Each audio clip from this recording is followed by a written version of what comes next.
Alan Royer, bonjour. Bonjour, bonjour. Bonjour Alan, merci de venir ici. Tu es du côté de La Roche-sur-Yon et tu as une aventure assez intense avec l'AFM Téléthon. Alors, Exactement. tout d'abord, parle-nous de ta vie et de toi justement, de ton parcours, cher Alan. Du coup, moi, c'est Alan. Et ça fait un moment que je suis suivi par l'AFM Téléthon. On va dire que ça fait quelques années quand même, depuis 2018. Je suis aussi quelqu'un de forte tête, donc il fallait être assez persistant avec moi et l'handicap. J'ai une maladie qui est évolutive aussi. On va parler justement de cette maladie pour celles et ceux qui nous regardent, Alan. Donc oui, voilà, une forte tête, une maladie évolutive, pas trop de connaissances sur ce qui se passe ou ce qui va se passer. Donc ouais, j'ai été très bien accompagné en tout cas. Quelle est cette maladie pour expliquer aux téléspectateurs? Donc en fait, moi, j'ai une dysphérénopathie, ou on peut l'appeler aussi une myopathie des ceintures. En fait, c'est une maladie qui atrophie les muscles en général. Donc j'ai une perte de force assez notable sur les membres inférieurs et supérieurs. Et alors l'AFM t'accompagne en quoi? C'est important aujourd'hui avec tous les bénévoles et puis la recherche. En quoi ça t'accompagne depuis 2018 2018, c'est ça, exactement. Il m'accompagne déjà à pouvoir comprendre en fait ce qui se passe et de pouvoir, entre parenthèses, l'accepter. Et c'est ce qui est bien en fait, majoritairement quelque chose qui est aussi très, comment dire, mental, entre parenthèses, hein, vraiment. Mais humainement, c'est important, parce qu'on n'en a pas encore parlé depuis que je suis sur le plateau depuis midi maintenant, mais l'acceptation, c'est un cap très difficile pour beaucoup, j'imagine, et qui arrive grâce aussi à celles et ceux que tu peux rencontrer, et notamment grâce à l'AFM. L'acceptation, toi, tu as senti un cap? Ouais, j'ai senti un cap, ça a été assez progressif pour moi. De pouvoir voir certaines autres personnes dans une situation similaire que la mienne, déjà ça aide beaucoup. D'avoir des personnes aussi qui sont très compréhensifs sur la maladie et même des personnes qui sont assez informées aussi, c'est assez rassurant et ça permet d'accepter les choses beaucoup plus rapidement. Ouais. Donc tu as rencontré, grâce à l'AFM, des professionnels, des bénévoles. Ouais, Quelles ont été les premières rencontres justement il y a quelques années, Alan? Donc ma première rencontre c'était plutôt à Angers du coup, avec l'AFM Téléthon Angers. Malheureusement, je ne suis pas resté très longtemps, donc voilà, c'est un court passage mais assez plaisant. Puis avec la FM Téléthon à Niort, je pense beaucoup aussi à Géraldine Perrière qui m'a beaucoup aidé, qui a été un peu le pilier du fait que j'accepte aussi ma maladie. Je marchais aussi avant avec une canne, Ouais. j'étais assez têtu et je me disais que je voulais pas forcément être en fauteuil roulant tout de suite, etc. C'était compliqué à accepter et elle a su un peu me faire voir la lumière, comme on dit. C'est génial et on la salue, peut-être qu'elle regarde, elle pourra regarder bien sûr sur les réseaux C'est ça. sociaux, Beaucoup sur Géraldine. Facebook, puisqu'on est ici en direct de La Roche. Et rejoignez-nous d'ailleurs au ciel, l'acceptation, on en parle. Et bien évidemment, tu as quel âge? J'ai 31 ans. 31 ans et aujourd'hui bien accompagné? Oui, 31 ans bien accompagné. J'ai ma conjointe qui est avec moi. On a 14 ans de couple quand même. Donc je suis super fier. Et il faut en parler aussi. Elle est aussi aidante familiale. Et je lui dis souvent qu'elle vit un peu deux vies, puisqu'elle doit beaucoup m'aider au quotidien et aussi bien sûr vivre sa vie. Donc voilà. C'est ça, je voulais parler avec toi et je l'ai noté, Alan, d'acceptation, mais la famille, les proches qui sont très importants pour toi et pour beaucoup et qui vivent voilà, ce genre de quotidien. C'est difficile aussi de faire accepter aux autres. Est-ce qu'il y a ce côté-là Au moins, il y a ce côté-là où on doit un peu leur faire comprendre j'ai pas tout le temps besoin d'une aide comme ça, C'est pour ça, ou bien ouais. ou d'un regard un peu pas forcément de pitié ou un peu je veux juste être soutenu, être traité un peu normalement et voilà, d'être motivé dans le bon sens pour pouvoir continuer les choses en général. Donc ouais, il y a une sorte d'éducation à faire avec les proches.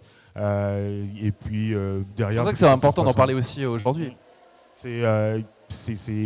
C'est quelque chose qui vient assez naturellement aussi, mais il y a un effort aussi à faire nous en tant que personnes à mobilité réduite, de se dire que quand on n'est pas dans la situation, c'est un peu plus compliqué de comprendre en fait. Ouais. La FM Téléthon est là pour nous soutenir aussi, te soutenir tout le monde. Et là, les projets dans ta tête, tu as des envies, un chemin. Ouais, je suppose que oui. Oui, effectivement, bien sûr. Moi, de base, je suis rentré aussi dans l'informatique. Ouais. Voilà, Tu fais des applications, il me semble. C'est ça, en fait, je suis concepteur, développeur d'applications en informatique. Donc, entre autres, par exemple, je peux créer une application comme WhatsApp ou Facebook, un réseau social. Un peu tout, en fait. Ce qui se passe en informatique, c'est tu l'imagines et puis je le crée, concrètement. Ouais. Comment c'est venu cette passion pour l'informatique? C'est venu assez tôt, un peu à démonter un peu tout, des radios, des télés. On peut dire que ma famille avait un peu marre de moi à tout dévisser et tout, mais voilà. Tout reconstruire, à remonter, je suppose. Essayer de comprendre le mécanisme, quoi. C'est ça qui est génial. On aime bien savoir comment ça fonctionne, donc ça c'est cool. Et puis après, avec l'handicap, je me suis rendu compte qu'il fallait quand même que je me tourne sur quelque chose qui me permettait de vivre une passion, quelque chose que j'aime concrètement, plus de pouvoir en vivre en fait assez rapidement. Donc voilà, je suis trouvé mon chemin vers l'informatique, c'était un peu la chose à faire, en sachant que avant j'étais dans l'électricité. D'accord. Voilà, donc j'ai fait CAP ROE, réalisation des ouvrages électriques. Et puis après j'ai fait aussi de l'hôtellerie, je fais 2 ans d'hôtellerie, donc spécialisé en cuisine antillaise, parce que de base je suis antillais. Et derrière je me retrouve dans l'informatique où voilà, je passe un bac plus 2 en développement web et web mobile, puis un bac plus 4 en conception développeur d'applications. Et je me mets à mon compte derrière, après avoir travaillé pour des ESN, des entreprises de services numériques, et des agences de communication. Ouais. Ah, félicitations, c'est bien. Il y a eu un cap aussi de se dire, allez, je me mets à mon compte, avec toutes les expériences avant. Il y a cette envie d'être son propre patron aussi, peut-être. C'est ça, et surtout de ne pas laisser l'handicap se mettre entre les deux. Puis après, je ne peux pas prendre tous les lauriers parce que je suis bien accompagné quand même. Il y a Jasmina qui me donne beaucoup de courage pour pouvoir faire certaines choses, avoir confiance en moi et puis me lancer un peu dans cette vie qui est déjà compliquée, même quand on n'a pas d'handicap en fait. Donc, ouais, c'est ça. Et comment ça s'est passé justement? Tu parlais des études, la restauration, l'électricité. Les études se sont passées comment? Comment tu l'as vécu toi, Alan? Ça marche toujours, oui.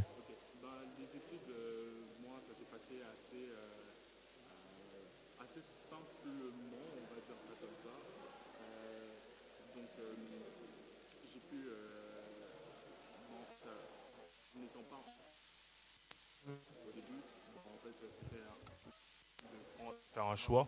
Ouais, nickel. Hop, tu peux me la passer, s'il te plaît. Nickel, merci. Donc au début, en n'étant pas en fauteuil roulant, en fait, c'était assez c'était un peu plus facile de se dire je vais prendre ce parcours-là ou ce parcours-là, comme l'électricité ou bien la cuisine, des choses que j'aimais beaucoup. Des choses que j'aimais beaucoup. Non, t'inquiète. Des choses que j'aimais beaucoup, oui, bien sûr. Des choses que j'aimais beaucoup, puis après, la réalité tape un peu plus, et puis là, on fait une reconversion. Les reconversions, c'est toujours un peu compliqué, entre parenthèses. On se dit, qu'est-ce que je veux faire et qu'est-ce que je peux faire surtout. Donc voilà, puis sinon, quand je rentre dans mon parcours un peu informatique, je comprends que je peux être dans un endroit où c'est compréhensif, c'est pas trop compétitif, voilà, donc c'est plutôt comme ça que ça s'est passé, c'est venu assez naturellement, puis voilà. Oui, c'est ça. Oui, c'est ma nature. Moi, je suis très comme ça. Je suis très ouvert, je suis très souriant. J'ai une dynamique. J'essaye de rester très positif et très dynamique en général. Donc, ouais, ça aide pas mal, quoi. Aussi très, très, très. Encore une fois, ça a l'air d'être un peu bateau, mais la FM en vrai, la FM. Donc voilà. Je vais reprendre, je ne sais pas si le micro là fonctionne, je vais reprendre celui-ci. Mais c'est pour ça que c'est important d'en parler aussi. On est là tout le week-end et bien au-delà parce que ça se passe tout au long de l'année. Je suppose que l'accompagnement, voilà, c'est vraiment tout au long de l'année pour toi. Oui, exactement. En fait, c'est vraiment tout au long de l'année et c'est quotidien. Ils sont là quand on en a besoin et aussi quand on n'en a pas besoin en fait pour nous rappeler certaines choses qui sont importantes. Ouais. Alors, parlons des applications. Voilà, on a l'occasion là de pouvoir partager cette passion et puis ton travail aujourd'hui. Tu es à ton compte. Parle-nous de tes applis. Là, pour le moment, j'ai une application qui est en conception, par exemple, qui s'appelle Log Studio, qui sera une appli de réservation pour coiffeurs qui fait essentiellement des dreads, des coiffures afro comme ce que je porte en ce moment. Ça s'entretient, c'est pas mal de choses. Donc, je me suis dit, il y a une niche, pourquoi pas aller chercher à créer une solution en fait, qui peut aider les coiffeuses et les coiffeurs en général. Ouais. On réserve, c'est un espace de réservation. Tu t'associes justement à toutes ces coiffeuses et ces coiffeurs de la région. Oui, c'est ça. On va commencer déjà par la région et après essayer de toucher un peu plus de personnes. Mais moi, voilà, on commence comme ça et on se met entre les deux, un peu comme un intermédiaire. On est là pour les clients, pour que ce soit plus facile à réserver. Et on est là aussi pour les coiffeuses, comme ça, elles n'ont pas à se prendre la tête sur les réseaux sociaux, à faire beaucoup d'allers-retours pour faire des réservations, par exemple. Ouais. On sent que le relationnel, toi, t'attire depuis toujours, hein, parce que là encore, l'informatique, on peut croire qu'on est derrière, voilà, un portable, un smartphone, un ordinateur, mais non, c'est quelque chose qui va, voilà, un partage également, parce que là, tu aides justement les autres. Oui, exactement. En fait, l'informatique, c'est vraiment pas que rester vraiment dans le noir derrière son ordinateur des lignes de code. Il y a aussi beaucoup ce côté UX, on appelle ça les expériences utilisateurs, beaucoup de communication, d'essayer d'aider les autres, d'essayer de trouver une solution qui serait utile pour tout le monde, entre autres. Ouais. Bravo Alan. On peut donner le nom peut-être de cette application, c'est encore un peu secret ou... C'est encore un peu secret, mais écoutez, on est avec la FM Téléthon, donc c'est Lox Studio. Lox. Si vous voulez vous faire des dreads, on ne sait jamais, on peut prendre rendez-vous et on salue toutes les coiffeuses et les coiffeurs qui participent justement à cette appli et qui font vivre tout ça. Merci beaucoup. Un petit mot aux téléspectateurs aujourd'hui dans le cadre de ce téléthon, et bien sûr le 36-37, n'oubliez pas les dons, mais un mot Alan. Ce que je peux dire, c'est que la FM Téléthon, en fait, les dons financent un peu tout ce qui se passe et a aussi financé le fait que je peux être la personne que je suis maintenant.